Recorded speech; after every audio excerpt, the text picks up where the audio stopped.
Está no ar, abre aspas, o primeiro jornal multidigital do eixo SP-Rio. Abre aspas. Apoio. FIA. A FIA faz diferença. Sicredi. Gente que coopera, cresce. Olá, muito bom dia. Terça-feira, 16 de julho, no ar, o Abre Aspas, direto dos estúdios da SP-Rio+, no Jardim Aquários, em São José dos Campos, São Paulo. Com transmissão ao vivo pelos Facebooks da SP-Rio+, e do jornal O Vale. Comigo, o jornalista Douglas Cruz. Muito bom dia, Douglas. Bom dia, Glauco. Bom dia, pessoal de casa. E os destaques desta edição. Para onde vai o ensino da rede pública federal? Ministro da Educação e reitores discutem propostas. Se está sendo tão criticado, é sinal de que é a pessoa adequada, diz Bolsonaro sobre seu filho como embaixador nos Estados Unidos. Não perturbe, entra hoje em vigor a lista para as operadoras de telecomunicações. Ministro do Meio Ambiente, Ricardo Salles, cobra melhorias no saneamento básico em Ilhabela. Chiclete, uma invenção apimentada de estudantes brasileiros, vai ajudar os astronautas da NASA.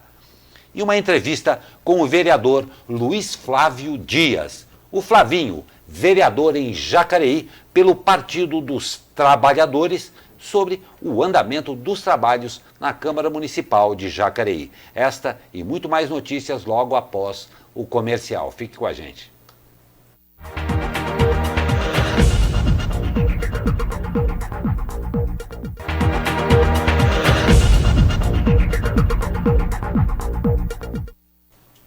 O ministro da Educação, Abraham Weintraub, recebe hoje reitores de universidades federais para apresentar uma proposta de mudança nas instituições da rede federal de ensino. A proposta foi batizada de Programa Futurice e tem como objetivo aumentar a eficiência das universidades mantidas pelo governo federal. Procurada pelo G1, a assessoria de imprensa do Ministério da Educação disse não ter detalhes sobre o conteúdo da proposta ou da pauta da reunião que acontece hoje. Por enquanto, as únicas informações oficiais foram antecipadas por Weintraub em suas redes sociais ou em conversas com jornalistas. Porém, fontes do governo afirmam que uma das alternativas estudadas é mudar a legislação para permitir que as universidades, caso tenham interesse, possam alterar sua natureza jurídica e funcionar parcial ou totalmente sob a gestão de entidades privadas, ainda que sem fins lucrativos e com função social. Embora tenha evitado detalhar a proposta, o ministro Weintraub disse em mais de uma ocasião que não haverá privatizações de faculdades e também que está descartada a cobrança de mensalidade de estudantes do ensino superior federal. Em Santa Catarina, Weintraub afirmou que a motivação por trás da nova política para o ensino superior é melhorar a gestão das universidades e institutos para reduzir gastos e usar essa sobra para aumentar os recursos direcionados à educação básica.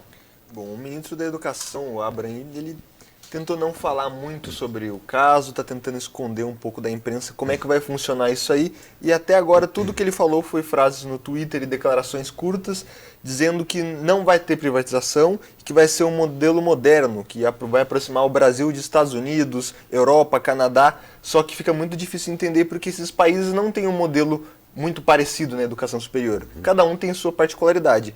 Então a gente tem que esperar amanhã para ver como realmente vai ser esse programa, esse projeto que ele está fazendo, para a gente tentar entender do que ele está falando, como vai ser feito esse projeto para as universidades. Não tem dúvida, e tentar entender o ponto básico agora, porque se trata de um assunto absolutamente nevrálgico dentro da sociedade brasileira.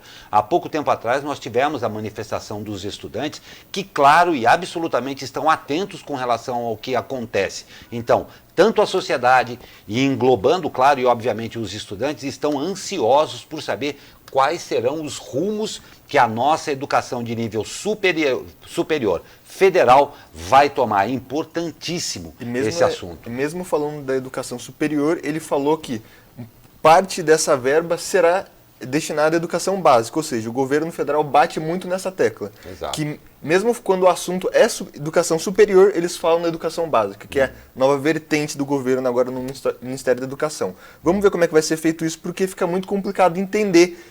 A gente está falando de ensino superior, não de educação básica, e eles novamente puxam a tecla da educação básica. Não tem dúvida. Vamos ver aí como é que vai ser. Vamos aguardar. E as muitas críticas sobre a possível nomeação de Eduardo Bolsonaro para assumir a embaixada do Brasil em Washington fez com que o presidente Jair Bolsonaro saísse em defesa do filho durante uma solenidade na Câmara dos Deputados nesta segunda-feira. Abre aspas. Se está sendo tão criticado, é sinal de que é a pessoa adequada, disse Bolsonaro.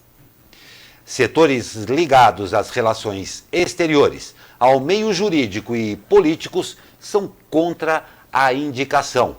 E, para assumir a embaixada, Eduardo terá de ser aprovado pelo Senado e renunciar ao mandato de deputado federal. Temendo uma derrota, Jair Bolsonaro iniciou uma sondagem para avaliar as chances de aprovação. De acordo com a Folha de São Paulo, interlocutores do presidente têm feito sondagens junto a senadores que integram a Comissão de Relações Exteriores, responsável por autorizar a nomeação de um indicado pelo Poder Executivo à função diplomática. Segundo assessores, Bolsonaro está determinado a oficializar a indicação, mas está incomodado com a possibilidade de rejeição.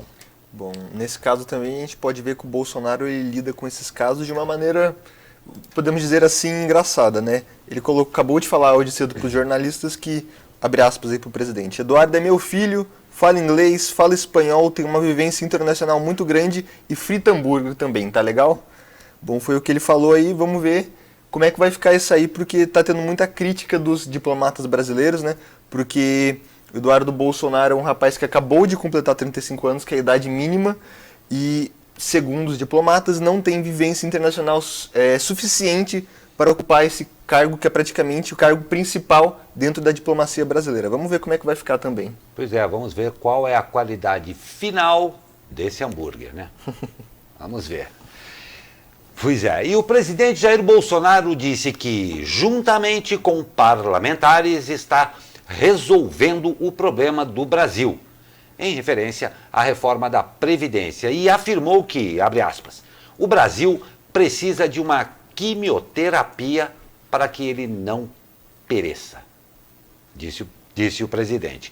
Para Bolsonaro, os poucos que reagem serão convencidos pelo povo e pela maioria na Câmara dos Deputados para mudar o destino do Brasil. O coordenador da Operação Lava Jato na Procuradoria-Geral da República, José Alfredo de Paula, pediu exoneração do cargo.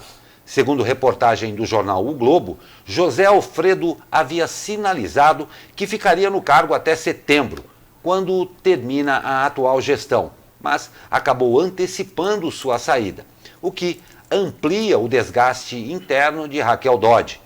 Interlocutores do procurador afirmam que ele estava insatisfeito com o ritmo lento das investigações, emperradas devido ao excesso de centralização do gabinete de Dodge.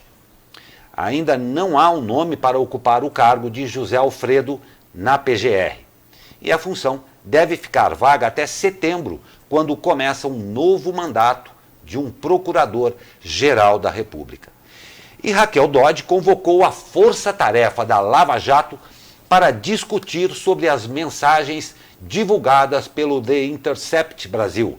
A reunião acontece hoje em Curitiba e tem como objetivo avaliar a situação do ponto de vista institucional. A Procuradoria-Geral da República já afirmou que houve atuação criminosa contra integrantes do Ministério Público Federal.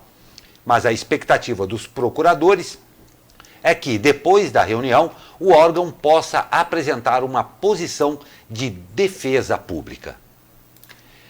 E o Ministério Público do Trabalho e a Vale assinaram ontem acordo para a mineradora reparar os danos materiais e morais decorrentes do rompimento da barragem de Córrego do Feijão, ocorrida no dia 25 de janeiro. Até agora, já são 248 mortes e 22 pessoas desaparecidas. A operação de resgate foi a maior já ocorrida no Brasil, tendo permanecido ininterrupta pelo menos até 4 meses após o desastre. Pelo acordo, cônjuge ou companheiro, filho, mãe e pai de funcionários da Vale que morreram na tragédia vão receber individualmente R$700 mil, sendo 500 mil para reparar o dano moral e 200 mil a título de seguro adicional por acidente de trabalho. Irmãos de trabalhadores falecidos vão receber R$150 mil por dano moral. De acordo com o Ministério Público do Trabalho, tomando como exemplo a situação de um trabalhador que deixou esposa, 2 filhos, pai, mãe e 2 irmãos, o grupo familiar vai receber o montante de 3,8 milhões. Além disso, como indenização por dano material, as famílias dependentes dos trabalhadores falecidos também vão receber pensão mensal vitalícia até a idade de 75 anos, que é a expectativa de vida de um brasileiro. O dano moral coletivo será reparado com o pagamento de R$400 milhões no dia 6 de agosto de 2019 agora.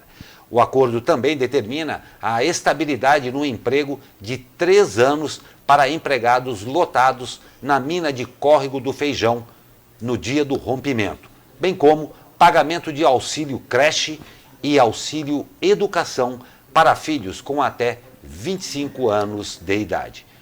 Por último, o acordo prevê plano médico sem coparticipação para cônjuges ou companheiros, até que os filhos ou dependentes completem 25 anos. Para pais e mães de falecidos, ainda será disponibilizado atendimento médico, psicológico, psiquiátrico, pós-traumático, até alta médica. Bom, Glauco, é interessante frisar que tem uma cláusula que fala da pensão vitalícia até 75 anos. Tem famílias aí com pessoas de 20 anos, então é muito tempo de pensão. Então quando a gente fala numa pensão vitalícia, tem que ser bem fechado esse acordo para que quando mude o governo ou mude a diretoria, não seja esquecido dessa pensão.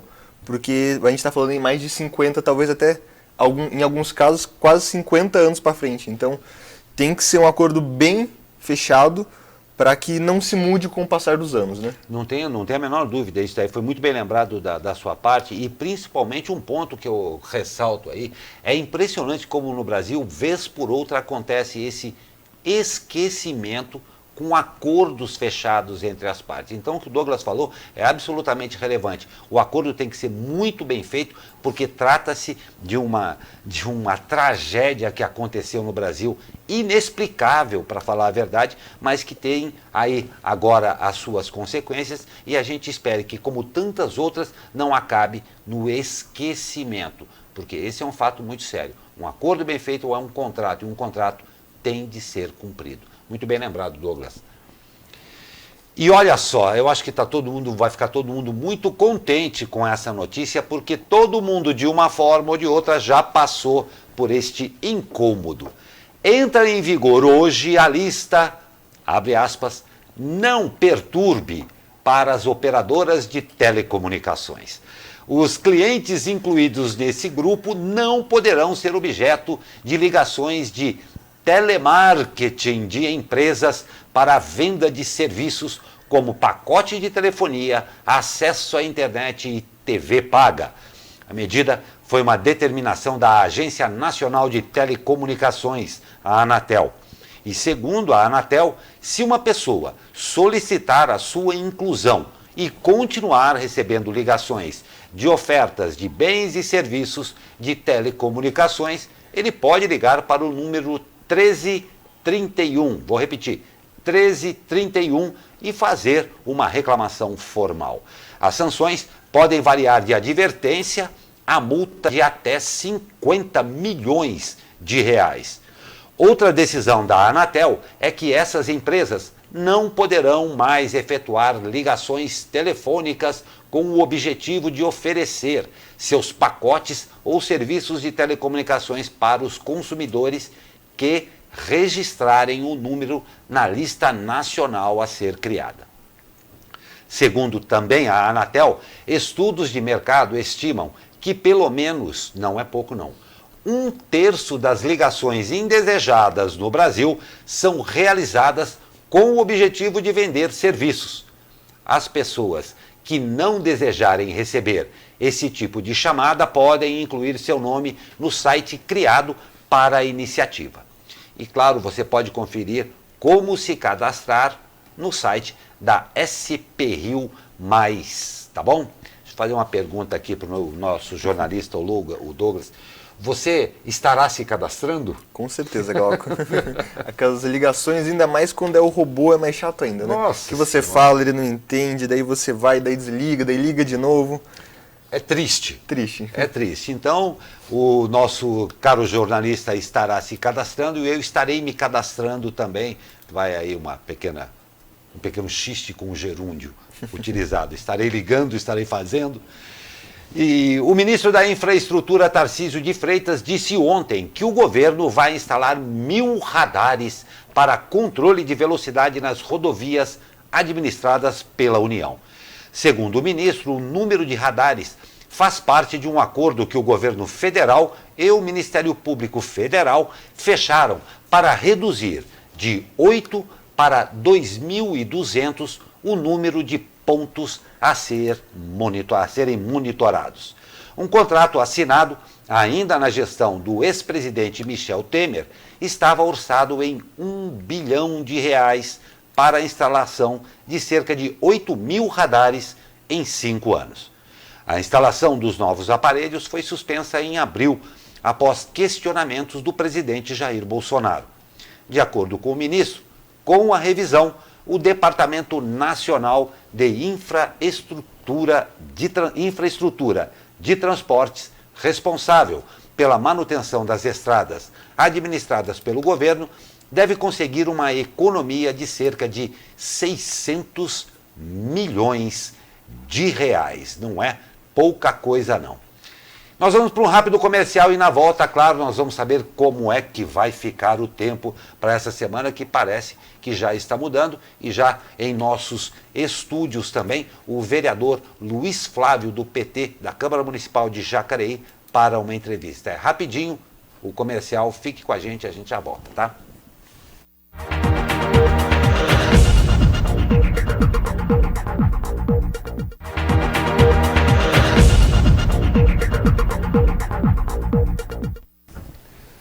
Pois aí, dos altos da Cassiano Ricardo, o céu está cinza. Segundo as previsões aí de Caio Souza, a coisa já começa a esfriar por hoje. Mas vamos ratificar isso daí com ele. Fala, meu amigo Caio Souza! Fala, Glauco Turzi, muito bom dia. Após a passagem de uma frente fria aqui na nossa região, né, ontem à noite, a terça-feira deve ser um dia de céu predominantemente nublado, com possibilidade de chuva fraca a moderada, principalmente agora no período da manhã. As temperaturas vão estar em declínio, né, em comparação ao dia de ontem. No período da tarde, as temperaturas não devem passar aí dos 19 graus no Vale do Paraíba, 18 na capital, 20 no litoral e 13 na Serra da Mantiqueira.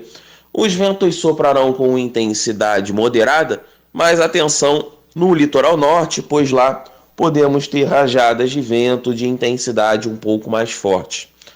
A próxima madrugada deve ser bem gelada. A mínima prevista para a região de São José dos Campos é de 8 graus. Já lá na Serra da Mantiqueira, nós podemos chegar aí próximos dos 2 graus de temperatura mínima.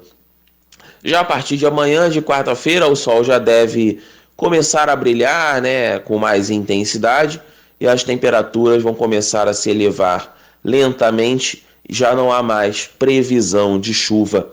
Caio Souza, direto da sala de operações do Tempo Vale, para o jornal Abre Aspas.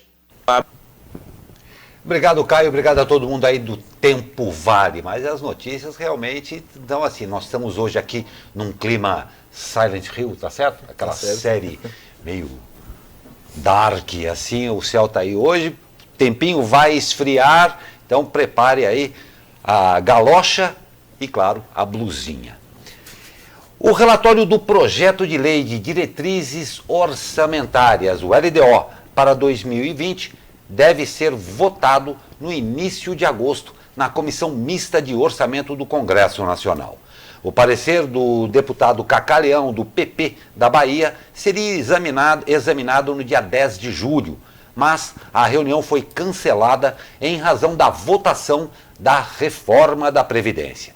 Constitucionalmente, deputados e senadores devem aprovar a LDO pelo Congresso antes do recesso legislativo em sessão conjunta da Câmara e do Senado. No entanto, o recesso, que começaria dia 18 de julho, foi antecipado após a conclusão da votação do primeiro turno da reforma da Previdência, sem a análise do parecer na CMO. Com 2.996 emendas apresentadas, a maioria delas de redação, o prazo para sugestões e alteração no texto foi encerrado no início de julho.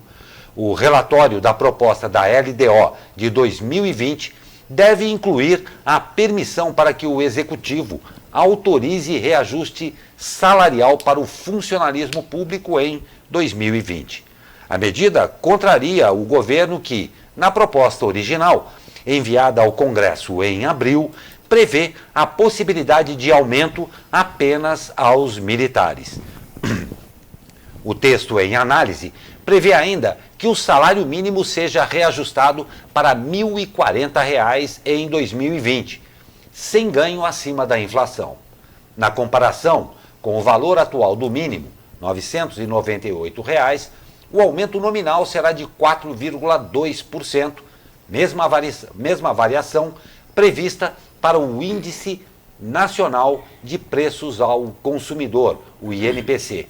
Para os 2 anos seguintes, a proposta sugere que a correção também siga apenas a variação do INPC. E hoje, como eu falei aqui, nos nossos destaques, nós temos o prazer de receber o vereador Luiz Flávio Dias Flavinho, o vereador em Jacareí pelo Partido dos Trabalhadores. Um prazer recebê-lo em nossa bancada, aqui numa discussão que a gente pode fazer. E a LDO é um dos assuntos também em pauta aí com vocês em Jacareí também, né? Muito bem-vindo, muito obrigado pela sua presença. Bom dia, eu quero agradecer o convite, né? A LDO foi votada esse ano de 1 bilhão e 200 milhões, mais ou menos, aproximadamente. E o prefeito deixou de fora um grande sonho da cidade, que era a construção do pronto-socorro municipal, né? Então, esse investimento, a população aguardava, porque votou no prefeito pensando nisso, pensando que ia ter um pronto-socorro, e infelizmente ele foi retirado da LDO, então não está previsto no orçamento. Então nós temos aí um orçamento, né, que já havia alguma previsão de obras também anteriormente, por exemplo, a terceira ponte, que tanto se fala em Jacareí, já havia essa previsão e não foi realizado.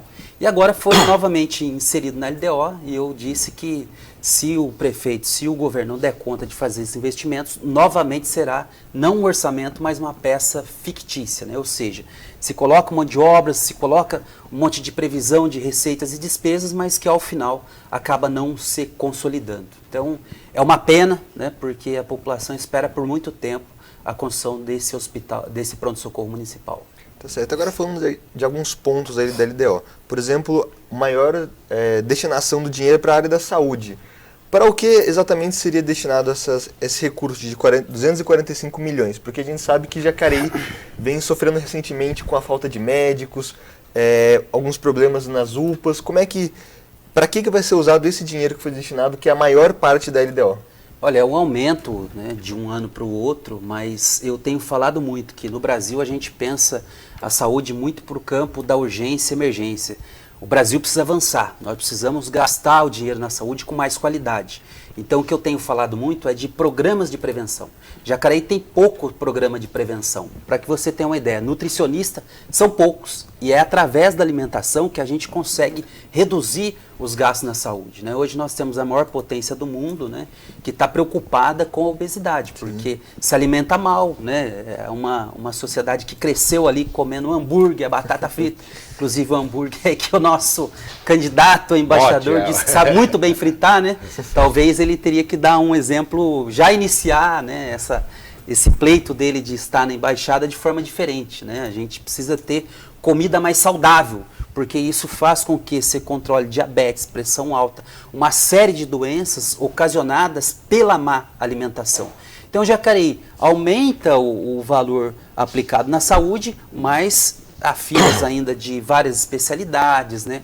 Outra promessa que foi feita pelo atual prefeito era de que iria fazer com que as UBSs fossem 24 horas em algumas regiões da cidade, e também não há previsão no orçamento desse ano seguinte para fazer essas UBS 24 horas. Então, só nesses dois elementos nós temos duas das principais promessas que foram colocadas no programa de governo, que é a construção do pronto-socorro municipal e também da ampliação do horário de atendimento das UBSs. Na verdade, elas foram abortadas, porque uma vez que não consta no orçamento do município, não há como fazer. Tudo que é feito pelo município, pelos órgãos públicos, é necessário que haja uma previsão que está na LDO, de receitas, despesas e investimentos. Então, esses dois projetos extremamente significativos, que foram temas de debate na eleição, foram abortados pelo atual prefeito. Então, só para concluir nesse aspecto da saúde, eu acho que mais do que a gente cada dia investir mais recursos na saúde, é preciso melhorar o gasto público na saúde. E não é só Jacareí, né? O nosso país olha a saúde pela urgência e emergência, quando a gente precisa olhar pelo aspecto, pelo prisma da prevenção, conjugar políticas públicas, esporte, alimentação adequada, isso vai fazer com que a gente melhore a qualidade dos gastos na saúde. Ainda falando da saúde, o senhor tem uma área de atuação ali na Unidade Municipal de Saúde da Família no Rio Comprido. Como é que foi essa atuação do senhor lá nessa área? Na verdade, hoje em Jacareí, todo vereador ele tem a possibilidade de fazer a indicação de emendas impositivas. O que são emendas impositivas? São semelhantes às emendas que os deputados estaduais e federais realizam no orçamento. Então, esse é um projeto que eu, enquanto vereador do Partido dos Trabalhadores, fiz com um outro vereador que é do PSDB. Muitas vezes as pessoas até estranham, mas na verdade o que a gente busca na política, né, é o interesse e o bem público. Na medida em que a gente consegue ali ajustar um projeto, independente de quem seja o partido a que pertence determinado vereador, é necessário a gente fechar uma questão em torno de projetos importantes para a cidade. Então nós fizemos esse projeto, eu e o Dr. Rodrigo Salomão do PSDB, né, os demais vereadores subscreveram esse projeto e hoje o vereador pode indicar essas emendas. E parte dessas emendas, 50%, tem que ser obrigatoriamente na área da saúde. Então nós canalizamos parte das nossas emendas impositivas para realizar a reforma e ampliação da Unidade de Saúde e Família do Rio Comprido, que é uma unidade de saúde da família que atende um bairro enorme, que é o Rio Comprido, né, uma população que necessita desse atendimento do SUS, mas também pega o entorno, o Santa Paulo, Vila Branca. Então nós fizemos esse investimento e eu estive visitando lá com a comunidade que acompanha nosso mandato e de fato ficou uma unidade excelente, ampliou bastante os serviços ali na região. E você citou um detalhe interessante, que você assinou um decreto conjunto com o vereador do PSDB. Você está no seu primeiro mandato, certo? Certo. E mesmo sendo considerado oposição, como é que está sendo esse seu primeiro mandato na atual conjuntura da Câmara de Jacareí? Porque a gente sabe que, mesmo sendo oposição, o senhor vem fazendo coisas que o senhor considera importante para a cidade. Como é que o senhor avalia esse atual momento da Câmara da cidade? Olha, primeiro que eu acho que a oposição ela é necessária, né, em qualquer regime democrático. Né? A partir do momento em que no parlamento se tem oposição, você cria a condição de aquele que está comandando o poder executivo impor praticamente as suas ideias. Então, minha oposição na Câmara Municipal é uma oposição fundada em favor da cidade de Jacareí. Então, os projetos que são encaminhados pelo atual prefeito e que atendam o interesse público, segundo o meu juízo, eu tenho votado favoravelmente. Né? Eu não crio nenhum obstáculo que impeça projetos importantes de serem estruturados e consolidados na cidade de Jacareí. Então, desse ponto de vista, é que parte a minha oposição. Agora, quando há projetos que nós entendemos que não são favoráveis à cidade, que não são favoráveis ao interesse público, obviamente que a gente critica, apresenta emendas para poder melhorar esse projeto. Né? Então, eu penso que está sendo uma experiência extremamente importante para mim. Né? Eu venho do Poder Executivo, né? Tenho também, por formação, sou advogado, tenho o meu escritório de advocacia e para mim é uma grata satisfação poder cumprir com essa missão que eu falo sempre, que vereador não é profissão, mas é uma missão que nós estamos trabalhando para que a nossa cidade tenha avanços. Né? Então eu me sinto uma pessoa extremamente feliz e privilegiada por poder estar ajudando a minha cidade. Perfeito. Agora a gente já falou de saúde, agora falando de outra área de atuação do senhor. Recentemente o senhor encaminhou um pedido de um estudo relacionado aos planos de carreira dos professores de Jacareí. Com qual objetivo o senhor fez isso? Você acha que o plano de carreira de Jacareí para os professores é inadequado? Olha, Jacareí tem, isso é um dado importante que nós precisamos comemorar, que em 2016 Jacareí já ultrapassou a média, a meta prevista no IDEB. O que é o IDEB? É o Índice de Desenvolvimento de Educação Básica. Ele mede praticamente ali a qualidade do ensino que é ofertado na educação básica. E Jacareí, em 2016, já bateu a meta que era prevista para 2021. Isso é o quê? Graças ao trabalho dos professores. O senhor sabe mais ou menos quantos que está a nota? 5,6. A média era 5?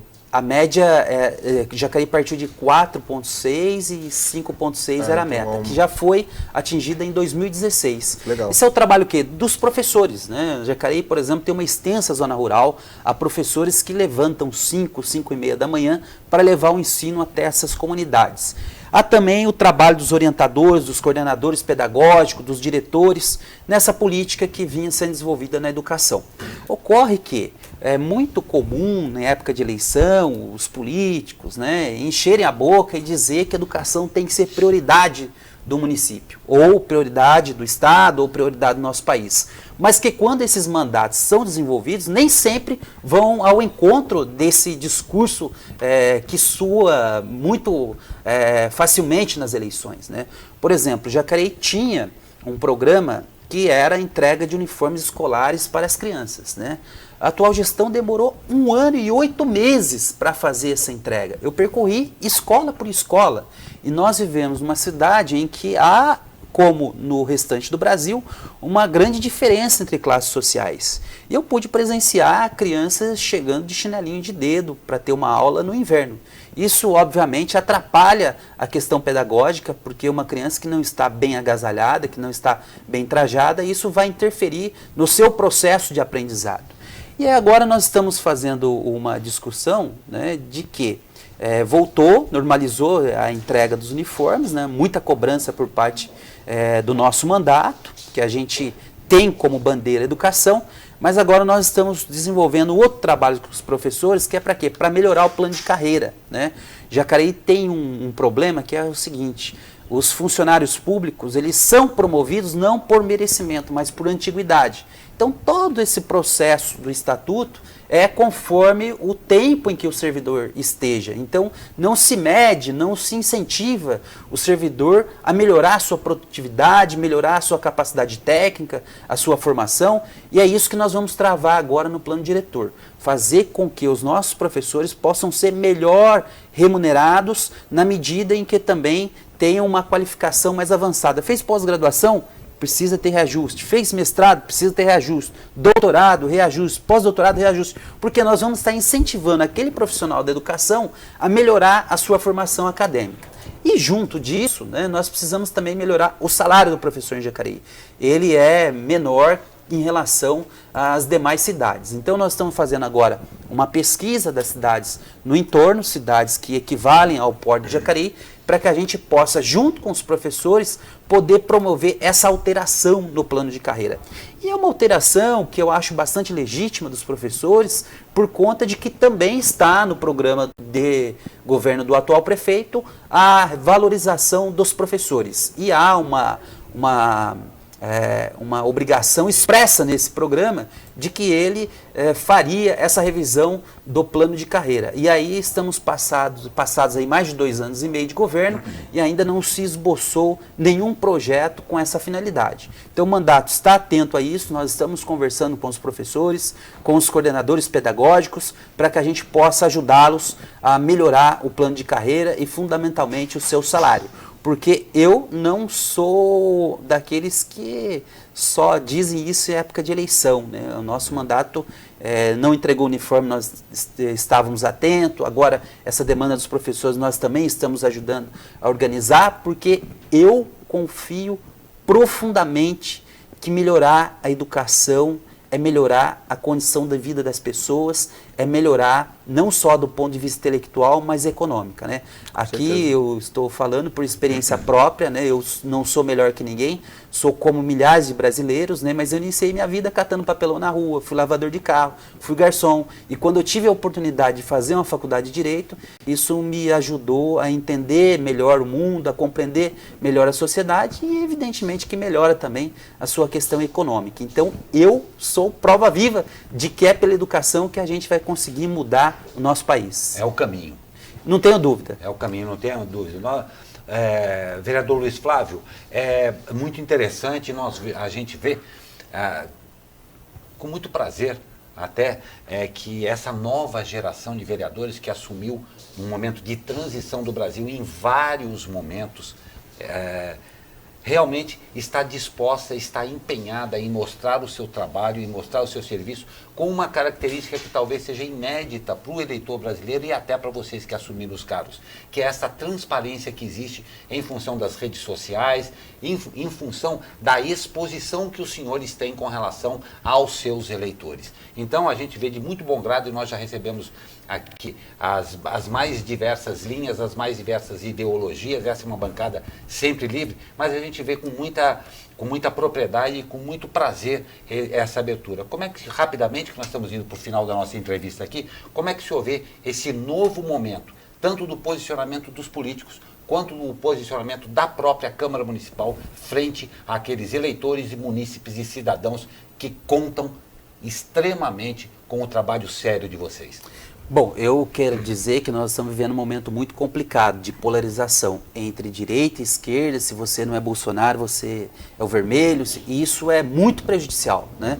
E eu acho que a gente precisa, nesse momento, de estar acima disso. Nós precisamos lutar, eu tenho falado muito, pela Constituição da República, né, que é lá que assegura a ampla defesa, o direito de resposta, assegura a dignidade da pessoa humana. Então todos os partidos, se mirassem a dignidade da pessoa humana, que é o quê? A pessoa ter acesso à educação, a ter acesso à saúde, a programas de moradias, a ter a oportunidade de ter emprego, eu acho que nós precisamos mirar nisso, né? São esses atributos que vão fazer com que o nosso país avance. Nós estamos num momento extremamente difícil, vocês jornalistas sabem disso. Fazem uma crítica, são muito criticados por um determinado setor político, ou fazem de outra forma, são muito criticados, e isso não ajuda, né? O que ajuda é a gente mirar e centrar fogo nisso, no que a nossa Constituição diz, que é a dignidade da pessoa humana. E a Câmara de Jacareí, nós temos tentado fazer um trabalho mais próximo do eleitor. Eu vou às ruas, vou às feiras, faço reuniões em bairros, né? A gente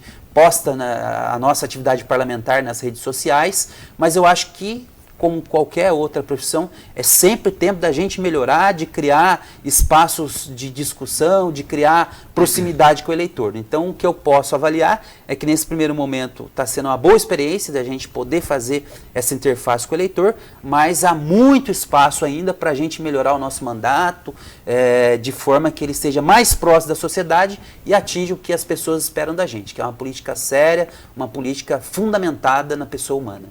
Senhor Luiz Flávio Dias, eu agradeço demais, nós agradecemos demais com certeza a sua presença aqui na SP Rio. Saiba que ratifico isso daqui, esta é uma tribuna aberta e livre e nós tivemos o maior prazer e temos o maior prazer sempre de receber a todos vocês aqui para conversar com você, a sua excelência, o eleitor. Lembrando que essa também entrevista fica à sua disposição e nós estamos ao vivo aqui com o vereador Luiz Flávio. Muito obrigado pela sua presença. Espero que seja a primeira de muitas vezes em que nós possamos trocar essa ideia e esclarecer o senhor, a sua excelência, o cidadão. Muito obrigado. Ótimo, obrigado. Passou rápido porque é bom, né? Eu agradeço os ouvintes da SP Rio e todos os trabalhadores aqui também da rádio. Agradeço a minha assessora Solange Zucchi. Em nome dela eu também estendo aos meus demais assessores. E sempre que for convidado estarei aqui para que a gente possa novamente fazer um bate-papo produtivo como esse. Muito obrigado. Nós aqui agradecemos. E para você que nos acompanha, lembrando, nós estamos ao vivo pelos Facebooks da SP Rio Mais e também do Jornal O Vale. Não se esqueça, a sua participação é sempre muito importante. Nós vamos para um rápido comercial e já voltamos. Fique com a gente.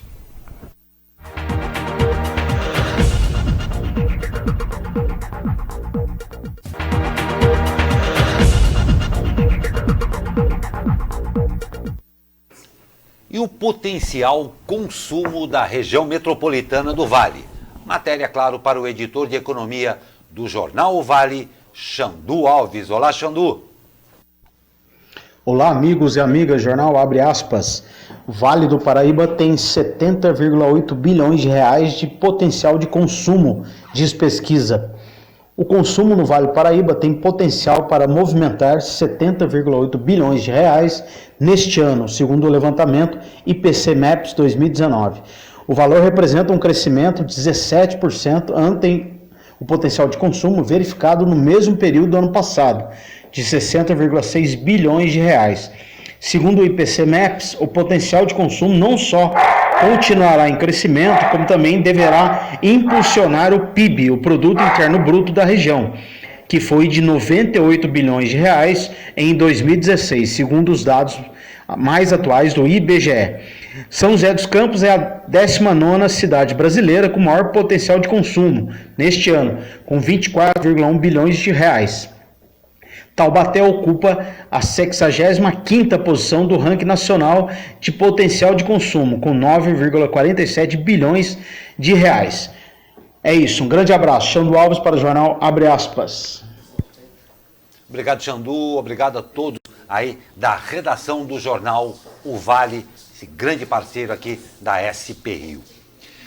E o ministro do Meio Ambiente, Ricardo Salles, fez críticas ao Poder Executivo e Legislativo de Ilhabela e cobrou melhorias do saneamento básico do arquipélago. Pelas redes sociais, Ricardo Salles disse ser vergonhosa a situação em que a cidade vive. Abre aspas. Já se passaram 4 meses do dia em que estivemos em Ilhabela para o lançamento do Plano Nacional de Combate ao Lixo no Mar. E a Prefeitura e a Câmara praticamente não avançaram nada na contratação do saneamento para a cidade, apesar de sua receita com os royalties do petróleo e gás ser de quase 1 bilhão de reais. Realmente uma vergonha, disse o ministro. Indignado com a publicação, o vereador Gabriel Rocha se pronunciou por meio dos comentários e respondeu ao ministro. Abre aspas. Excelentíssimo senhor Ricardo, sou vereador na cidade e não me recordo de ver ou ter sido procurado pelo senhor para explanações sobre este tema. Se diz ser tão preocupado com Ilhabela, mas não vi o senhor por aqui, a não ser em eventos de elite. Veja como fala de nossa Câmara. O senhor não tem a mínima moral para tal. O convite está feito para a sua visita nos locais onde o povo, de fato, anda e nos importa, publicou o vereador. E a Câmara de Taubaté deve gastar R$ 35.900 nos próximos 12 meses com lanches para os vereadores e servidores durante as sessões ordinárias de terça-feira. O serviço será prestado por uma padaria de Pindamonhangaba que venceu a licitação. Durante o período de contrato, serão servidos 2.940 lanches e 2.940 latas de refrigerante, o que representa 70 kits por semana. Firmado em 2014, o contrato anterior previa inicialmente 90 kits por sessão. Na época, cada gabinete tinha um assessor a mais. Além disso, em 2015, foi criado o auxílio alimentação na Câmara. O valor era de R$ 220 mês para cada servidor e em 2018 passou para R$ 467,95. A Câmara alega que os lanches são fornecidos porque as sessões ordinárias ocorrem após o horário de expediente normal e que a concessão do auxílio alimentação não se confunde com o fornecimento de lanche, ressaltando que, nos períodos de recessos parlamentares, o fornecimento do lanche é suspenso. Glauco, tá ficando difícil na sessão assistir uma sessão, né, lá em Taubaté, perdão, porque você tem que ir bem alimentado, porque senão você vai ver todo mundo comendo e vai ficar passando vontade, né? Eu também não entendi isso, aí é um pouco confusa toda essa... Porque, pelo que eu entendi, é para os vereadores e assessores. Quem for assistir, passa vontade. Passa vontade e fica vendo aquele espetáculo lá de todos lanchando na Câmara. Mas vamos aí. Mais 2 mortes provocadas por gripe H1N1 foram confirmadas na noite de segunda-feira em São José dos Campos. Dessa vez, as vítimas são 2 homens, um jovem de 19 anos e um idoso de 64 anos. Agora sobe para 3 o número de vítimas fatais da doença na cidade este ano. Triste isso. E ainda sobre a gripe H1N1, uma estudante de Jacareí morreu na madrugada de domingo, dia 14, com suspeita de ter pego a gripe durante uma viagem que fazia a Porto Seguro, na Bahia. De acordo com a Prefeitura de Jacareí, o laudo com resultado sobre a suspeita da doença está sendo elaborado pelo Hospital de Porto Seguro e deve chegar entre hoje e amanhã. Caso o resultado seja positivo, a Secretaria de Saúde solicitou à empresa que organizou a viagem com os estudantes para a orientação dos pais e responsáveis para monitoramento dos casos. Que coisa triste, não, Douglas? Sim, você acabou de ler 2 fatos interessantes aí da notícia. O primeiro que são 3 mortes já em São José dos Campos. E a segunda notícia é que uma jovem, uma menina com menos de 18 anos de idade. Ou seja, isso quebra um pouco o mito de que a vacina da gripe é só para idosos ou para pessoas com doenças e etc. Muito não, bem a vacina lembrado. da gripe tem que ser tomada por todos, porque olha aí, jovens também estão Não, é um páreo da gripe, né? muito bem lembrado, isso é seríssimo e a gente não pode relevar, não. Achar que isso é doença de velho, não. A imunização está aí para todos, claro, seguindo todas as regras da Secretaria de Saúde e tudo mais, mas não é brincadeira, não. E um fato extremamente triste acontecer isso aí que aconteceu com essa estudante e, claro, lamentando todas as outras mortes também. E olha só, na noite de hoje, quando o mundo celebra exatos 50 anos desde que a missão Apollo 11 decolou da Terra rumo à Lua, o Brasil poderá ver um eclipse lunar parcial. O fenômeno ocorre, claro, você já sabe, quando Sol, Terra e Lua se alinham e nosso planeta faz sombra sobre o satélite. Conforme a matéria do G1, o eclipse poderá ser visto a partir das 17 horas e 1 minuto, claro, o horário de Brasília. E, no total, terá duração de mais de 5 horas. Parecido já, né, com aquele que ocorreu em janeiro agora. Muito legal. E vamos de esportes. Com os resultados, claro, começando aqui do esporte joseense. Primeiro com o futsal. Vencer fora de casa é sempre muito bom, né? Os joseenses venceram o Minas por 3-1 e entrou na zona de classificação para a próxima fase com 11 pontos. Os joseenses voltam às quadras amanhã, quando enfrentam o Sorocaba no Tênis Clube, em jogo válido pela semifinal do Campeonato Paulista. E tropeço das meninas. Jogando em Guaratinguetá, as meninas da Águia empataram com o Foz Cataratas pelo placar de 1-1. Com o resultado, a equipe da região chegou aos 14 pontos e se manteve em 8º lugar na classificação geral do Campeonato Brasileiro, mas perdeu a chance de ficar com a classificação mais encaminhada. O time comandado pelo técnico Kleber Arildo volta a campo na quinta-feira, quando enfrenta o Lanterna Esporte no estádio Ademir Cunha, na cidade de Paulista, Pernambuco. E noite de gala dos meninos. Olha aí, a Águia do Vale venceu o José Bonifácio por 4-0 no Martins Pereira e assumiu a liderança do Grupo 12 com 4 pontos. A Águia do Vale volta à ação na próxima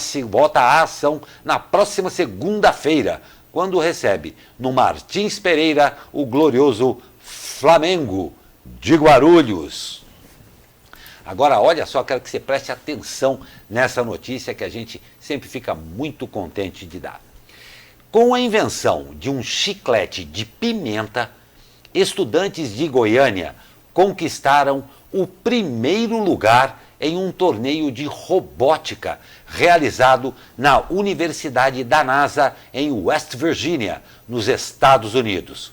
O grupo de Goiás superou 70 equipes de 12 países que estavam concorrendo ao Champions Award, o maior prêmio da competição.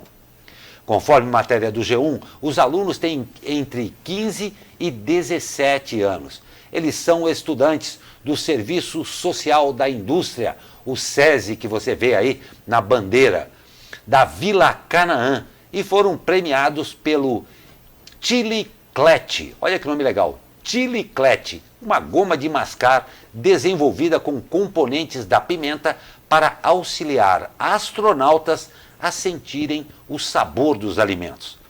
Segundo os alunos, a falta de sensibilidade no nariz dos astronautas é ocasionada pela falta de gravidade no espaço, o que faz com que o sangue do corpo se concentre na cabeça e no peito.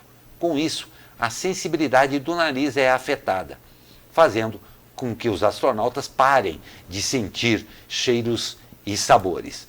O grupo vencedor, formado por 7 estudantes, desenvolveu a pesquisa durante 7 meses. Em março, eles apresentaram o Chiclete na edição nacional do torneio de robótica no Rio de Janeiro e foram selecionados para a etapa internacional. De acordo com o professor Flamarion Gonçalves Moreira, técnico da equipe vencedora, apesar de todos os esforços realizados pelo grupo, o resultado alcançado surpreendeu os goianos e, claro, surpreendeu e nos deu muito orgulho a todos os brasileiros. Que coisa bacana, hein, Douglas? Sim, muito legal a criançada aí mostrando que tá vindo para uma geração forte aí de inventores, né? Porque não tem dúvida. A NASA tem esse projeto com as crianças porque é uma coisa que às vezes a cabeça adulta não consegue pensar, desenvolver, que tem milhares de engenheiros lá, um grupo de estudantes aqui do Brasil conseguiu fazer uma solução aí que vai facilitar a vida dos homens que foram para o espaço, né? Não tem dúvida, é uma coisa muito legal, prova de que existe toda uma geração muito disposta a fazer desse país uma grande nação, desde que tenha apoio, que se invista muito em pesquisa.